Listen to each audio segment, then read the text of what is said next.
مطرح ما ياخدني هروح. انا قلت قبل كده يا جماعه على اهميه الحمد، لان ربنا قال اللي هو يعني احنا لو شكرنا هو هيزيد.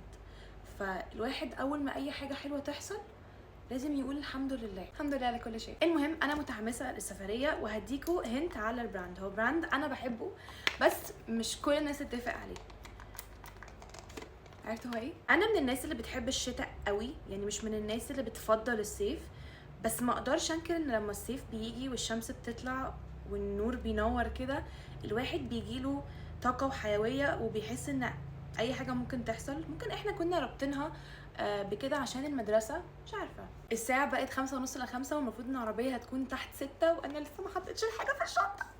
مش عارفه ليه دايما بعمل في نفسي كده، ليه دايما بسيب نفسي لاخر لحظه. شوفوا لي هيدرلو دلوقتي الشمس لسه ما طلعتش، احط سان سكرين ولا لا؟